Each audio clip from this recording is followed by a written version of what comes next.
Hello students, today we are going to discuss about moment of resistance of T-beam.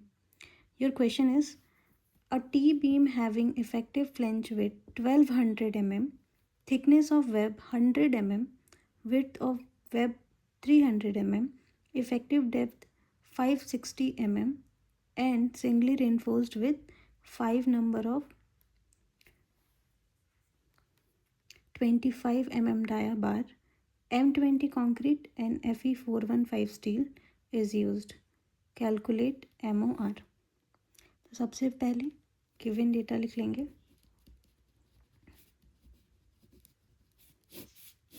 आपका given data given है. Width of web आपका 300 mm दिया है. Width of flange आपका 1200 mm दिया है. Depth 560 mm. Depth of flange 100 mm. FCK 20 Newton per mm square and FI 415 steel. तो हम लोग यहाँ पर देख सकते हैं कि हमारे पास EST गिवन है 5 bar of 25 mm dia. Area of steel निकाल सकते हैं. तो सबसे पहले हम एरिया ऑफ स्टील निकाल लेंगे. Area of steel EST which is equal to 5 into pi by 4 into 25 square. इसको कैलकुलेट करेंगे तो 2455 mm स्क्वायर आएगा. फिर अब हमें मालूम नहीं है कि हमारा जो न्यूट्रल एक्सिस है वो फ्लैंज में होगा या इस वेब पोर्शन में होगा. तो हम अज्यूम कर लेंगे कि हमारा जो न्यूट्रल एक्सिस जो होने वाला है वो इस फ्लैंज एरिया में होगा, कहीं पे इस 100 mm के डेप्थ में किसी भी जगह पे फ्लैंज में होगा हमारा neutral axis.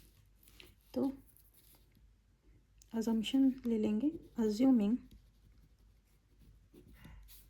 neutral axis to fall in the flange. अगर मेरा न्यूट्रल एक्सिस फ्लैंज में लाई कर रहा है, इसका मतलब जो मेरा XU होगा वो होगा लेस देन DF. ये डेप्थ ऑफ फ्लैंज जो मेरा है 100 mm, इससे अगर मेरा छोटा होगा XQ तभी तो ये इसमें लाई करेगा. तो ये XU will be less than DF का केस है. तो इस केस में आपका XU कैसे निकाल सकते हैं. XU के लिए फॉर्मूला हो जाएगा आपका 0.87 FI into EST upon 0.36 FCK into width of flange. इससे आपको क्या मिल जाएगा XU की वैल्यू. तो जल्दी से कैलकुलेट कर लेंगे. 0.87 415 FI की वैल्यू EST हमने निकाल रखा है.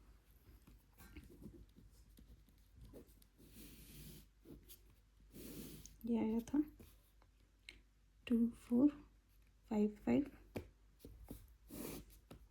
0.36 इंटू 20. BF क्या है 1200. इसको कुछ कैलकुलेट करने से हमारा XU की वैल्यू मिल जाएगी 102.58 mm XU. तो देख पा रहे हैं हम लोग कि हमारा ये केस तो था XU is less than DF, but XU की वैल्यू क्या हो जा रही है, बड़ी हो जा रही है. हमने अज्यूम किया था ना कि XU की वैल्यू जो होगी हमारी वो कैसी होगी, इस DF से छोटी होगी. तब तो ये फ्लेंज एरिया में लाई करेगा, लेकिन 102 तो कुछ यहाँ पे आ जाएगा। तो हम देख पा रहे हैं कि हमारा जो फ्लेंज का थिकनेस है उससे बड़ा वैल्यू आ जा रहा है एक्स यू का। इसका मतलब हमारा एजम्पशन गलत है। अब ये केस क्या हो गया, एक्स यू ग्रेटर है डी एफ से। तो यहाँ पे लिख सकते हैं x you is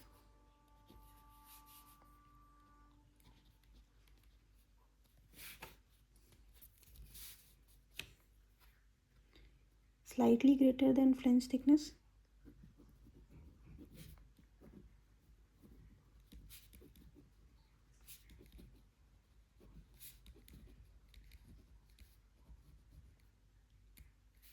flange thickness क्या है आपका df which is your 100 mm। तो df से क्या हो जा रहा है, बड़ा हो जा रहा है, इसलिए neutral axis falls in the web area. 102 यहाँ जा रहा है ना, इसका मतलब वेब एरिया में आ गया ना न्यूट्रल एक्सिस। यहाँ आ जा रहा है कुछ, तो ये तो वेब एरिया में आ गया, ये वेब है, ये फ्लेंज है। तो हमारा न्यूट्रल एक्सिस कहाँ आ जा रहा है, वेब एरिया में आ जा रहा है।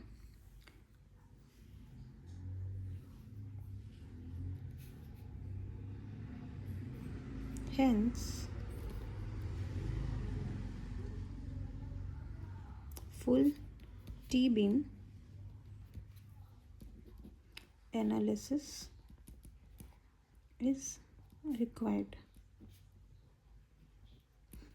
अभी क्या था कि हम बस फ्लेंज में होता तो MOR का फॉर्मूला लगा के निकाल लेते मोमेंट ऑफ रेजिस्टेंस, लेकिन क्योंकि अब हमारा जो न्यूट्रल एक्सिस है वो वेब में लाई कर रहा है, इसलिए हमको पूरा का पूरा टी बीम जो है, पूरा का पूरा जो टी बीम सेक्शन है उसको एनालाइज करना पड़ेगा, पूरे टी बीम को। क्योंकि हमारा सेक्शन जो था वो वेब एरिया में लाई कर रहा था, तो न्यूट्रल एक्सिस हमारा वेब एरिया में लाई कर रहा था, इसलिए अब हमको पूरे के पूरे टी बीम को एनालिसिस करना पड़ेगा। तो इसके लिए अब हमारा जो केस हो गया वो कैसा हो गया, x you is greater than D F, ये केस बनेगा। तो इस केस में क्या होता है, हमारे दो केसेस और बनते हैं। क्या, इसमें या तो ये बैलेंस सेक्शन हो सकता है या तो फिर ये अंडर रिनफोर्स सेक्शन हो सकता है, ठीक है। तो अगर ये बैलेंस सेक्शन हुआ तो जो हमारा एक्स यू मैक्स है वो इक्वल होगा एक्स यू के, और एक्स यू जो होगा वो क्या होगा, ग्रेटर होगा डी एफ के। ये बैलेंस सेक्शन के लिए आपका कंडीशन होता है। अगर यही अंडर रिइंफोर्स सेक्शन का केस है तो आपका एक्स यू मैक्स क्या हो जाएगा, ग्रेटर होगा एक्स यू से, और एक्स यू जो आपका ग्रेटर होगा किससे, डेप्थ ऑफ फ्लेंज से। तो एक्स यू मैक्स क्या है आपका, निकाल लेते हैं। एक्स यू मैक्स की वैल्यू निकालेंगे, एक्स यू मैक्स को ही क्या बोलते हैं, एक्स यू लिमिटिंग, और एक्स यू लिमिटिंग आप कुछ भी निकाल सकते हो, दोनों सेम चीज़ है। तो हमको मालूम है कि हमारा जो एफ वी है वो क्या है, 415 न्यूटन पर mm², और इसके लिए हमारा जो कंडीशन है एक्स यू मैक्स का वो क्या है, 0.48 डी। 0.48 इंटू डी की वैल्यू कितनी गिवन थी क्वेश्चन में, 0.48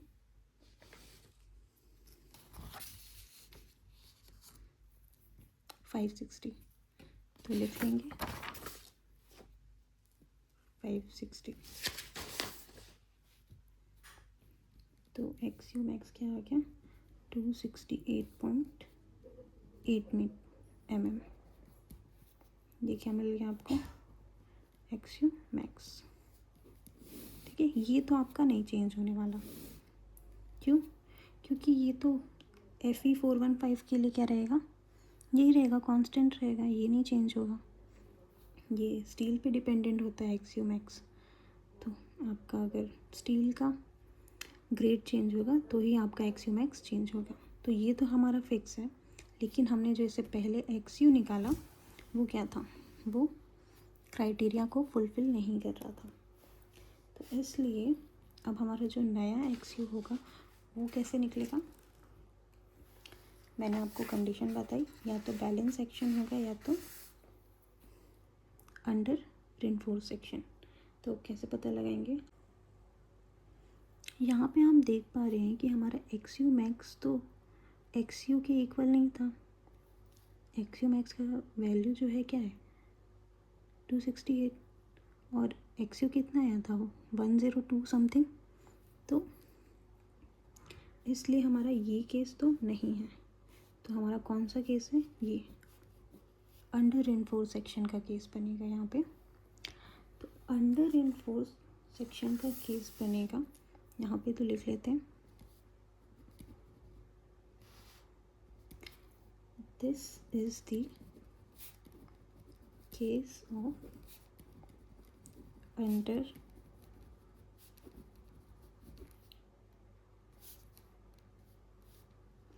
reinforce section when the neutral axis lies in the web area, है ना।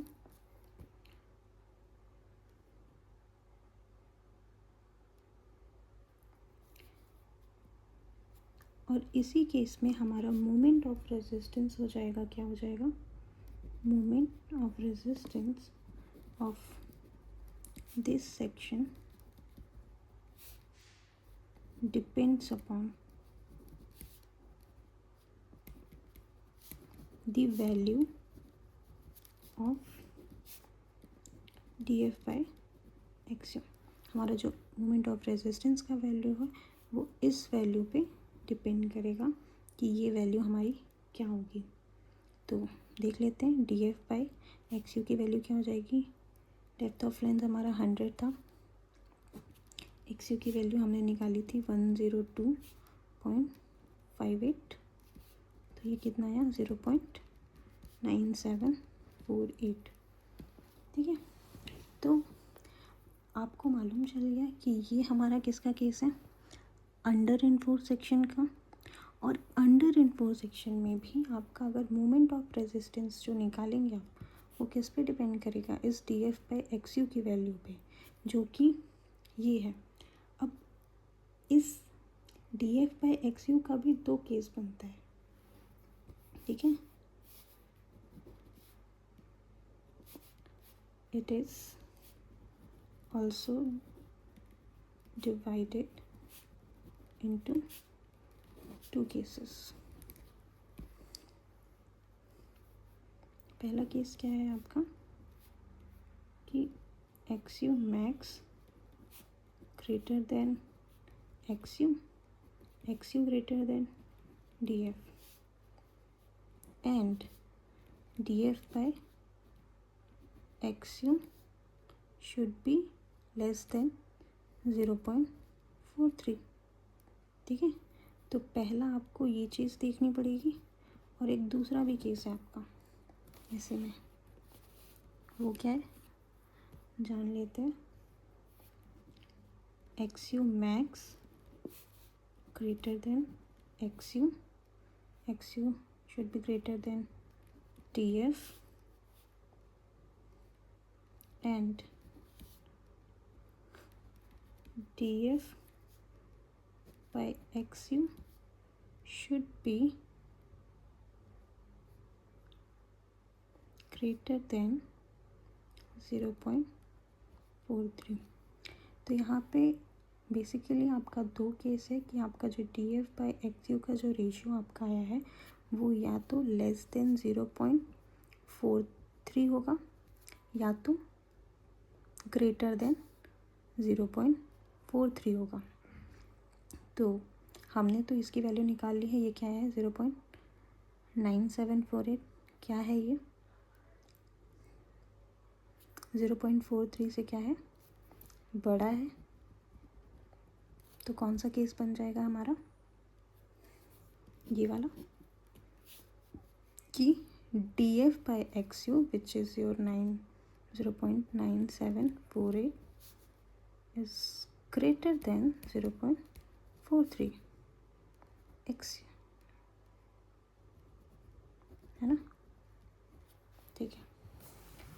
तो अब हमें ये भी मालूम चल गया कि हमारा ये XU max greater than XU should be greater than DF and ये रेशियो भी क्या होना चाहिए? 0.43 से बड़ा होना चाहिए। तो अब हम क्या कर सकते हैं? डेप्थ निकाल सकते हैं न्यूट्रल एक्सिस, है ना? न्यूट्रल एक्सिस की डेप्थ को निकाल सकते हैं क्योंकि हमने जो पहले न्यूट्रल एक्सिस का जो डेप्थ निकाला था ये XU, ये हमारे क्राइटेरिया को सेटिस्फाई नहीं कर पा रहा था। तो अब हम पूरे बीम को एनालिसिस करके सही डेप्थ निकालेंगे। तो ध्यान से देखेंगे। अब हमारे इस केस के लिए जो फॉर्मूला है उसको जानते हैं। किसके लिए? डेप्थ ऑफ न्यूट्रल एक्सिस के लिए। तो depth of neutral axis in this case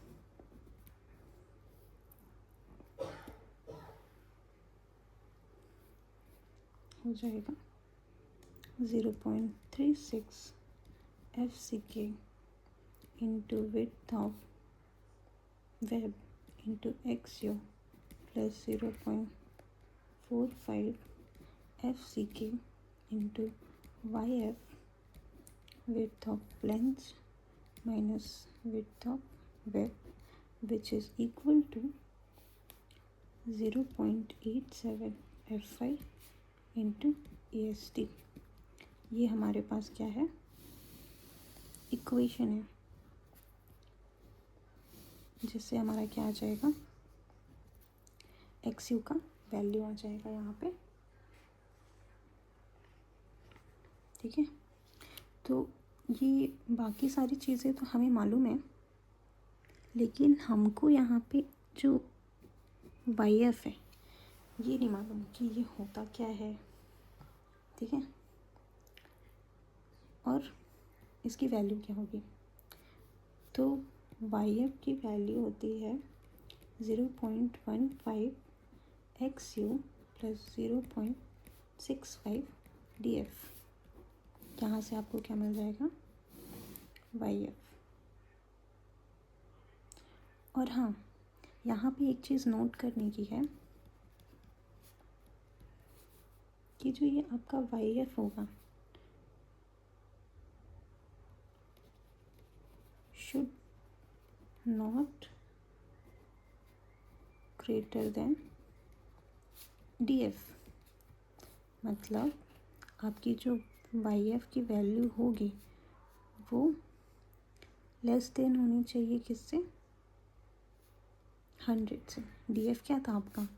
100 था, है ना? DF की वैल्यू क्या थी आपकी? 100। तो 100 mm से आपका क्या होना चाहिए? छोटा होना चाहिए YF। अगर ये बड़ा आता है इसका मतलब आप कैलकुलेशन में क्या कर रहे हो? मिस्टेक कर रहे हो।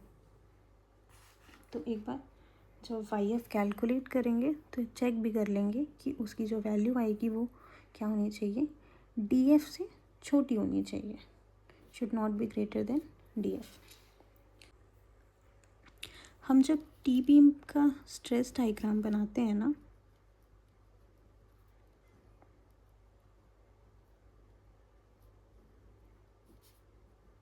ऐसा, अब ये वेब में लाई कर रहा है न्यूट्रल एक्सिस, तो यहाँ पे जो हमारा स्ट्रेस डायग्राम बनता है, ठीक है, सॉरी ये आगे नहीं होगा, तो यहाँ पे जो डिस्टेंस होती है उसी को क्या बोलते हैं, वाई एफ बोलते हैं। ये जो स्ट्रेस का जो स्ट्रेस डायग्राम बनेगा वहाँ से ये क्या हो जाएगा आपका 3/7 XU। अच्छा, ये जो 3/7 XU है ना, यही तो आपका 0.43 XU है जो आपने यहाँ पे लिखा था।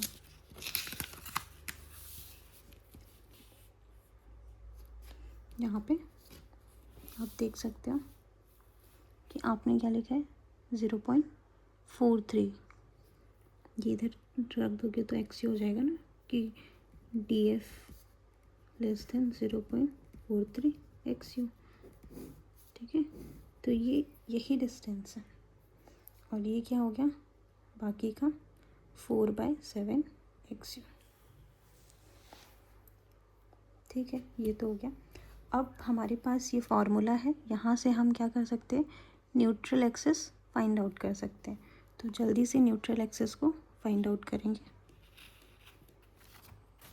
0.36 FCK की वैल्यू है 20 इंटू BW 300 गिवन है इंटू XU प्लस 0.45 FCK आपका है 20 इंटू YF की वैल्यू नहीं मालूम, कैलकुलेट कर सकते हैं, पर BF है आपका 1200 minus BW 300 equal to 0.87 into FY क्या है आपका 415 इंटू AST निकाला था 2455 mm।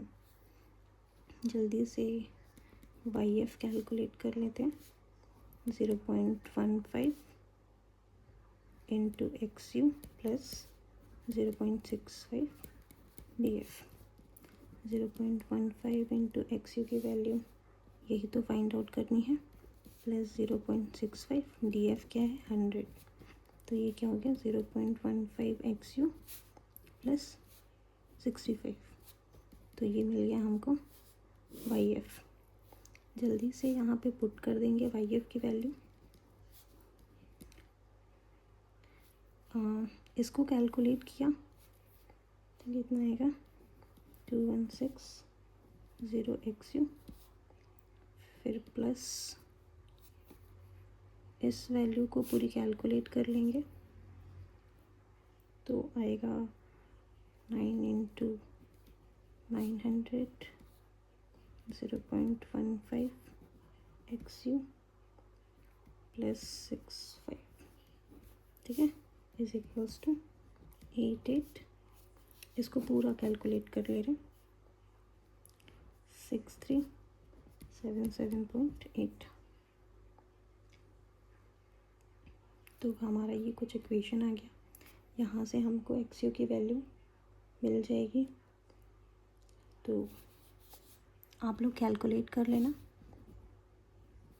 मेरे पास कैलसी नहीं था फिर भी मैंने कैलकुलेट किया है, तो उसमें कुछ XU की वैल्यू जो आ रही है वो आ रही है 106.630 mm, ठीक है। हो सकता है ये वैल्यू गलत हो क्योंकि विदाउट कैलसी कैलकुलेट किया, तो आप लोग एक बार कैलसी में पुट करके ये सारी वैल्यूज़ को निकाल लेना XU की सही वैल्यू को।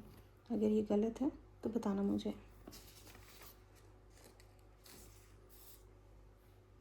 XU मिल गया 106.63 mm। अब हमारे पास हम DF निकाल सकते हैं, DF बाय XU क्या था 3/7 XU और 0.43 XU क्या हो जाएगा, इसकी वैल्यू आएगी, कैलकुलेट करो 3/7 into 106.630, which is equals to 45.85 mm। हमने यही अज्यूम किया था ना कि ये जो वैल्यू होगी हमारी, ये क्या होनी चाहिए, छोटी होनी चाहिए, DFC।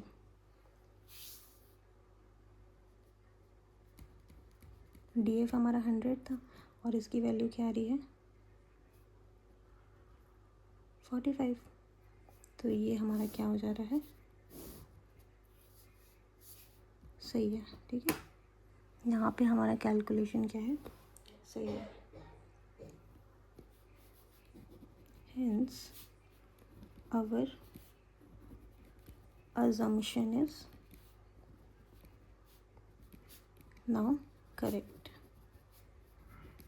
इसका मतलब ये XU की वैल्यू भी हमारी सही है, कंसिडर की जा सकती है। नाउ अब हम क्या फाइंड आउट कर सकते हैं, XU मैक्स जब बड़ा है XU से, देख लिया है हमने। XU मैक्स की वैल्यू 268 समथिंग कुछ आई थी, जो कि बड़ी है किससे, 106.63 से। फिर हमने YF निकाला, तो YF कितना आ जाएगा, 0.15 प्लस XU प्लस 65। इसको कैलकुलेट करने से 80.99 mm आएगा, ठीक है। तो XU मैक्स हमने निकाल लिया है और YF निकाल लिया है। अब हम क्या निकाल सकते हैं, हमारा जो क्वेश्चन में पूछा गया था, क्वेश्चन में क्या पूछा था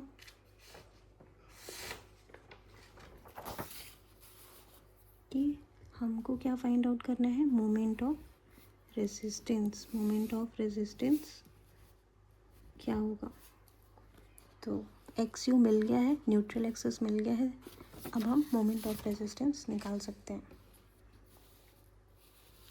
तो मोमेंट ऑफ रेजिस्टेंस का फॉर्मूला क्या हो जाएगा, MU is equals to 0.36 into XU by D1 minus 0.42 XU by D FCK into BW into D square plus 0.45 FCK BF minus BW into YF into D minus YF by 2। ये आपका formula थोड़ा बड़ा लग रहा होगा, but आप लोगों को डरने की ज़रूरत नहीं है, इस फॉर्मूले में कुछ भी नहीं है। आधी चीज़ें आपने पहले से पढ़ रखी है और बस ये थोड़ा बड़ा लग रहा है, लेकिन एक दो बार देखोगे तो याद हो जाएगा। तो अभी हम पुट कर लेते हैं 0.36 इंटू XU की वैल्यू क्या है, 106.630 डिवाइडेड बाय D की वैल्यू कितनी थी क्वेश्चन में, 560